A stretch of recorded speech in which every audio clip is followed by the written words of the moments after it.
প্রিয় শিক্ষার্থী, তোমরা সবাই কেমন আছো? আশা করি সবাই ভালো আছো। তোমাদের দোয়ায় আমি ভালো আছি। আজকে তোমাদের সামনে 7 নম্বর পর্ব নিয়ে হাজির হয়েছি, ত্রিকোণমিতি। ঠিক আছে, অনুশীলনী 9.1। আজকে হাজির হয়েছি দেখো 21, 22, 23 এবং 24। আমি যে ধারাবাহিকভাবে তোমাদের ত্রিকোণমিতির অঙ্কগুলো করাচ্ছি, সেই ধারাবাহিকতার ফলস্বরূপ আজকে 21 নম্বর, 22 নম্বর, 23 নম্বর এবং 24 নম্বর অঙ্কটি আমি সমাধান করে দেব। তোমরা সবাই লক্ষ্য রাখো, ঠিক আছে?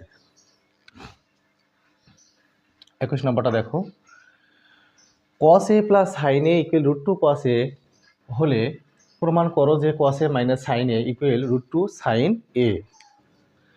তাহলে প্রথমে আমরা লিখব, দেওয়া আছে, কি দেওয়া আছে লক্ষ্য রাখো,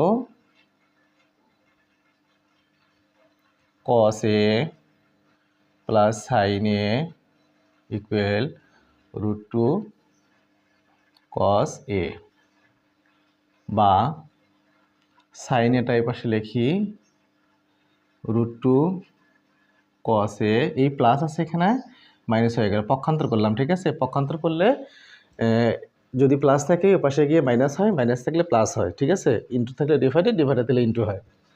এটা তো বোঝো ভালোই। এখন দেখো সাইন এ, এখানে কমন নাও, কি কমন যাচ্ছে? cos a কমন যাচ্ছে, তাই না? তা √2 মাইনাস 1, বা আচ্ছা এটা যদি আমরা এই পাশে পার করি, cos a √2 minus 1 equal sine a, বা cos a ইকুয়াল সাইন a ডিভাইডেড, এখানে ইন্টু আছে, কি হয়ে গেল বলো তো? ডিভাইডেড, তাই না? আচ্ছা, এবার cos a ইকুয়াল, আচ্ছা লক্ষ্য রাখো, আমি কিন্তু এর আগে বলেছি হর যদি এই ধরনের গণিতের ক্ষেত্রে হর যদি প্লাস থাকে তাহলে মাইনাস দ্বারা লব এবং হরকে গুণ করব, যদি মাইনাস প্লাস থাকে মাইনাস দ্বারা, মাইনাস থাকলে প্লাস দ্বারা। ঠিক আছে, এবার দেখো সাইন এ, আর আমরা এখানে √2 মাইনাস 1 লিখলাম, তাই না? এখানে দেখো ইন্টু √2 প্লাস 1, √2 প্লাস 1, আমরা কি লিখবো এখানে? লব ও হরকে √2 প্লাস 1 দ্বারা কি করে পাই? গুণ করে পাই, গুণ করে পাই।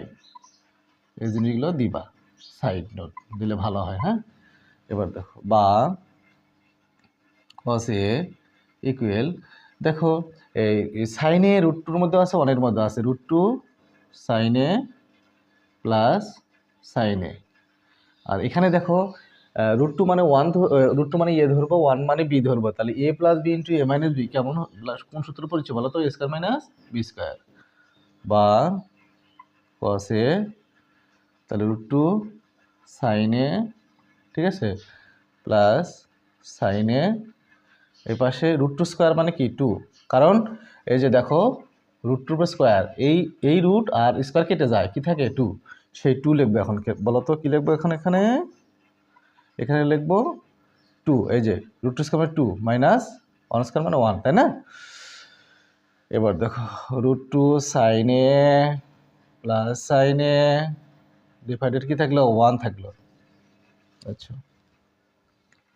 এবার দেখো আমরা এখানে আসি। হ্যাঁ, বা cos a ইকুয়াল, এই 1কে এটাতে ভাগ করে কি আসে? ওটাই আসে না, √2 সাইন এ প্লাস সাইন এ।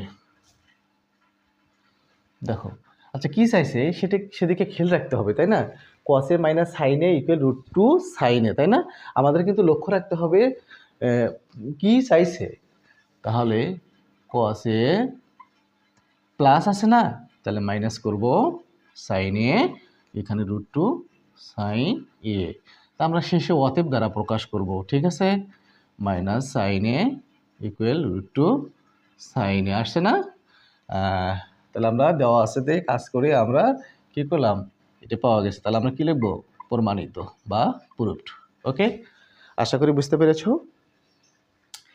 তো এবার আমরা করব 22 নাম্বার, তাই না? লক্ষ্য রাখো, এবার করব 22 নাম্বার, মিশিয়ে দিলাম। হ্যাঁ, এগুলো মিশিয়ে দিলাম। এটা ফেসবুকে আপলোড দেওয়া থাকবে, আমার ইউটিউব চ্যানেল আছে, সেই ইউটিউব চ্যানেলে সব আপলোড করে দেওয়া থাকবে, প্লেলিস্টে দেওয়া থাকবে। ঠিক আছে, ত্রিকোণমিতিতে সার্চ করলে ওখানে সব কিছু পেয়ে যাবে। ঠিক আছে, লক্ষ্য রাখো 22।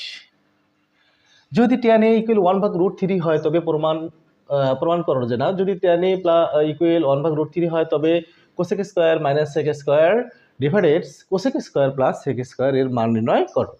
আচ্ছা, প্রথমে আমরা লিখব, দেওয়া আছে, এটা আগে লিখি।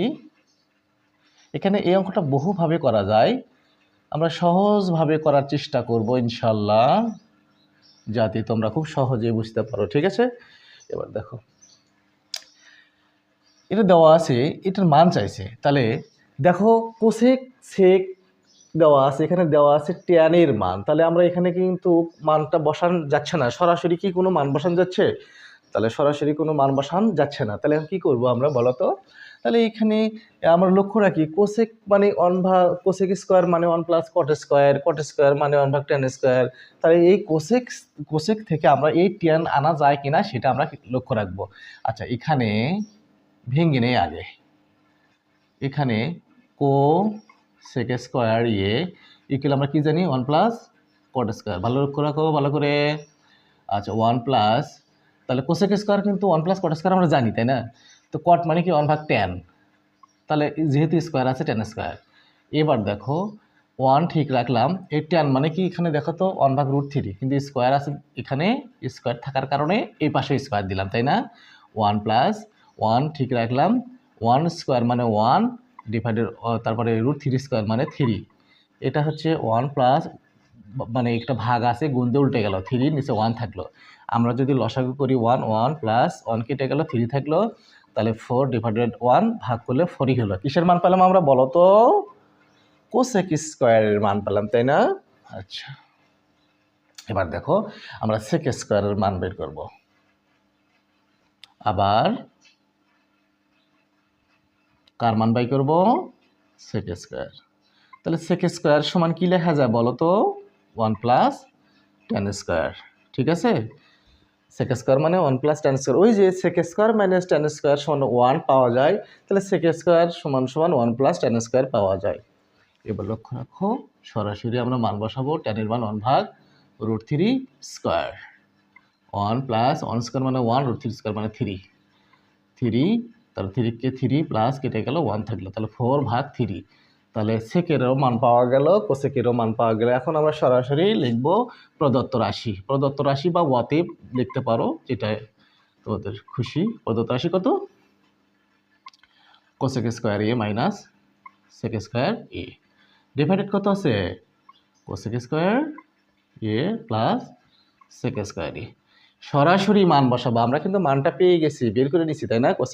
কোসেকের মান বের করছি, সেকের অর্থাৎ কোসেক স্কোয়ারের মান বের করা আছে, সেক স্কোয়ারের মানও বের করা আছে। তাহলে এর মানটা দেখো, আমরা বসাবো 4। এই যে কোসেক স্কোয়ার মান কত? 4 মাইনাস সেক স্কোয়ারের মান কত? 4 ডিভাইডেড 3।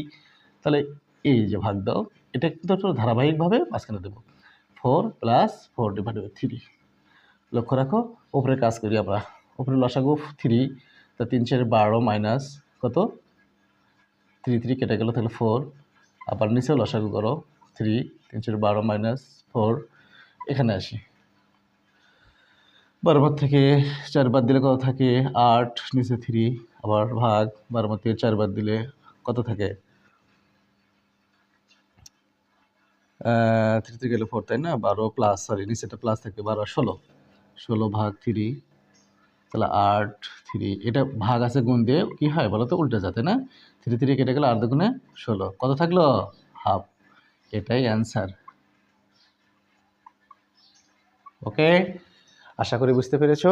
আসলে দেখো, আমাদের প্রত্যেকটা ক্ষেত্রেই কিন্তু আমাদের প্রত্যেকটা লাইন, প্রায় লাইনেই বলা চলে, সূত্রের প্রয়োজন হচ্ছে। এটা আমরা সূত্র প্রয়োগ করে কাজ করতেছি, এটা এই জন্য সূত্রটা জানা খুবই জরুরি। এটা আমি আলোচনা করেছি, সেগুলো মুখস্থ করবা। তো আশা করি 22 বুঝেছো। 23 নম্বরটা আমরা এখন করব।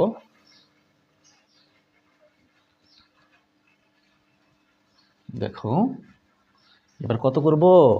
23 নম্বর কি আছে দেখো, কোসেক এ মাইনাস কট এ ইকুয়াল 4 ডিভাইডেড 3 হলে কোসেক এ প্লাস কট এ এর মান কত? তাহলে প্রথমে আমরা লিখব, দেওয়া আছে কত দেওয়া আছে দেখো তো,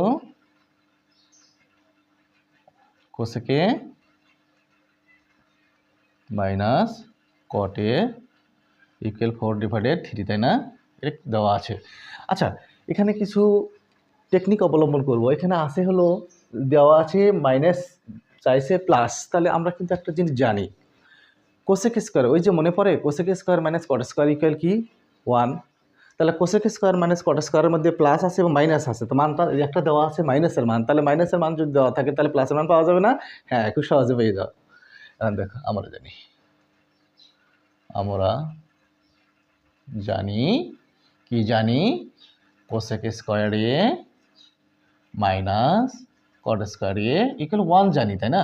আচ্ছা, এটা যদি আমরা 1 জানি তাহলে এটা থেকে আবার একটা সূত্র পাওয়া যায়, এ স্কোয়ার মাইনাস বি স্কোয়ার। এ মানে কি বলো তো? এ মানে কোসেক, বি মানে কট, তাহলে কোসেক এ প্লাস কট এ আবার কোসেক এ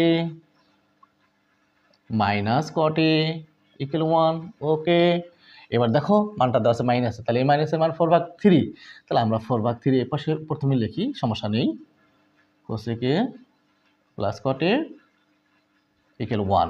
আচ্ছা, যেহেতু এটাই চাইছে তাহলে আমরা এটা লিখতে পারি, কোসেক এ প্লাস কট এ ইকুয়াল 1। এখানে গুণ আকারে আছে, ভাগ হয়ে গেল, তাই না? বা কোসেক এ প্লাস কট এ ইকুয়াল, এই যে এটা ভাগ আছে, গুণ দিয়ে উল্টে গেল, তাহলে 3 উপরে গেল, নিচে কি আসলো বলো তো 4। আর শেষে আমরা কি দ্বারা প্রকাশ করবো? অতএব দ্বারা প্রকাশ করবো। আসছে কি দেখো তো, লক্ষ্য রাখো উপরের দিকে, সবাই উপরের দিকে লক্ষ্য রাখো। কোসেক এ প্লাস কট এর মান কত বলো তো? এত। অতএব আমরা লিখতে পারি নির্ণয় মান 3/4 অ্যান্সার। ওকে, আচ্ছা, আশা করি বুঝতে পেরেছো। এবার আমরা করব কোনটা? 24। কোনটা করবো বলো তো? 24 নম্বরটা কি দেওয়া আছে দেখো তো? 24 দেওয়া আছে কট এ ইকুয়াল বি ডিভাইডেড এ হলে এত, এর মান কত? ঠিক আছে, তা আমরা প্রথমে লিখে দেওয়া আছে, কি দেওয়া আছে বলো তো? এটা বিভিন্নভাবে করা যায়, আমরা সহজভাবে করার চেষ্টা করতেছি তোমাদেরকে বোঝানোর জন্য। দেখো, বা এই দেওয়া আছে ধরেই আমরা এটা আনবো ইনশাল্লাহ। ঠিক আছে, একটু লক্ষ্য রাখো। কট মানে কি বলো তো? কস ভাগ সাইন। তোমরা লক্ষ্য রাখো, আমরা এটা সূত্র লিখলাম কট মানে কস ভাগ সাইন, কিন্তু সাথে ইয়ে আছে দেখে আমরা কি দিয়ে দিলাম, যদি থিটা থাকতো থিটা দিতাম, বি থাকলে বি, তাই না? ওকে, ইকুয়াল বি ডিভাইডেড এ। ঠিক আছে, বা এবার দেখো আমরা কি করব, চাইছে কি এ সাইন মাইনাস এ সাইনে minus B cos A divided A সাইনে প্লাস বি কস এ। আচ্ছা, এখন এখানে দেখো কট কস ভাগ সাইন এটা লিখলাম, তাই না? আচ্ছা, আমরা যদি এটা কি করি বলো তো? বিপরীতীকরণ করি, তাহলে সাইনে উপরে গেল, নিচে কি থাকলে বলো তো? কস এ সমান এ ভাগ বি, ঠিক না? আচ্ছা, এটা কি করলাম? বিপরীতীকরণ করলাম। এটা লিখতে পারো বিপরীতীকরণ করে। ঠিক আছে, বিপরীতীকরণ করে। বা এবার আমরা লক্ষ্য রাখবো এ কথাটা কিন্তু এক্সট্রা আছে, এ এবং বি এ পাশে, তাহলে আমরা সেটা কিন্তু নেশার চেষ্টা করব, তাই না? তাহলে এখানে যদি আমরা এ সাইন এ আর এখানে যদি আমরা বি কস এ দেই, তাহলে কি করলাম বলো তো? তাহলে এখানে এ স্কোয়ার, এখানে বি স্কোয়ার, তাহলে কি করলাম বলো তো? এ ভাগ বি দ্বারা কি করলাম বলো তো? গুণ করলাম, তাই না? অর্থাৎ অর্থাৎ লবকে এ দ্বারা, হরকে বি দ্বারা গুণ করলাম। তাহলে এখন দেখো তো প্রায় সেম আসতেছে। এখন এই যে আমরা জানি যোজন বিয়োজনের কথাটা জানি, আমরা যোজন বিয়োজন করব। তাহলে এ সাইনে প্লাস বি কস এ, তাই না? আবার এ সাইনে মাইনাস বি কস এ, তাহলে এখানে এ স্কোয়ার প্লাস বি স্কোয়ার, এ স্কোয়ার মাইনাস বি স্কোয়ার। তাহলে যোজন বিয়োজন কথাটা লিখবো আমরা, যোজন বিয়োজন করে পাই ল প্লাস হর, ল বিয়োগ হর, একেই বলে যোজন বিয়োজন, যোজন বিয়োজন করে, তাই না? এটা আমরা লিখবো ম্যাডাম। আচ্ছা, আসলে কি এটা আমরা পাইছি না? লবে আছে মাইনাস, হরে আছে প্লাস, তাহলে এটাই যদি মাইনাস উপরে দিই প্লাসটা নিচে দিই তাহলে কিন্তু আমাদের রেজাল্ট চলে আসলো। তাহলে আমরা কি করতে পারি, আমরা কিছু একটা করবো, তাহলে আমরা কি করব, বিপরীতীকরণ করে পাই। তাহলে এ সাইনে মাইনাস বি কসে ডিভাইডেড কত বলো তো, এ সাইনে প্লাস বি কসে equal A square minus B square divided A square plus B square. আসছে না? এখানে একবার যেহেতু বিপরীতীকরণ করছি, আমরা পুনরায় বিপরীতীকরণ করে পাই, পুনরায় বা আবারও বিপরীতীকরণ করে পাই, তাই না? পাই দিলেও হয়, না দিলেও হয়। তাহলে অতএব আমরা পেয়ে গেছি, অতএব এ সাইন এ, শেষে কিন্তু অতএব দ্বারা আমরা লিখবো, হ্যাঁ ওটাই লিখতেছি, শুধু কি লিখতেছি বলো তো, অতএব লিখতেছি, because A equal A square minus B square A square plus B square. আচ্ছা এখন আমরা কি লিখবো বলো তো, অতএব নির্ণয় মান, হ্যাঁ আচ্ছা উপরে এক ফোঁটা নিচে দুই ফোঁটা, অতএব হয়, হ্যাঁ নির্ণয় কি বলো, নির্ণয় মান বলো, এটা কেটে দিই, অতএব নির্ণয় মান এ square minus B square A square plus B square, এটাই অ্যান্সার। ঠিক আছে? হ্যাঁ প্রিয় শিক্ষার্থী, আশা করি তোমরা বুঝতে পেরেছো। কোথাও কোনো সমস্যা হওয়ার কথা নয়। যদি কোনো সমস্যা হয় বা বুঝতে কোনো সমস্যা হয় কমেন্টে জানাবো, আমি সেগুলো বুঝিয়ে দেবো। আর এগুলো কোনো স্কিপ করবে না। ফেসবুকে আমার দেওয়া থাকবে, ইউটিউবে দেওয়া থাকবে। আমার ইউটিউব চ্যানেল হলো, আমি তোমাদেরকে এর আগেও বলেছি, আবার বলি, আরিফ টিউটোরিয়াল, ঠিক আছে, টিউটোরিয়াল।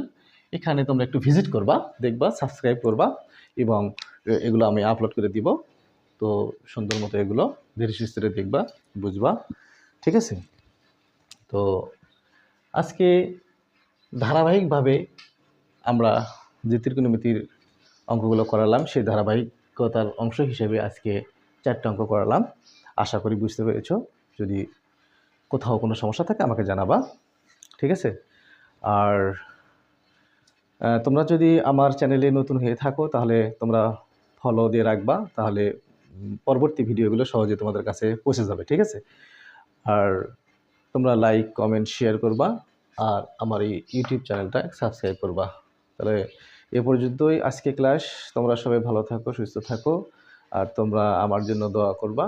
ঠিক আছে? আজ এ পর্যন্তই। আল্লাহ হাফেজ।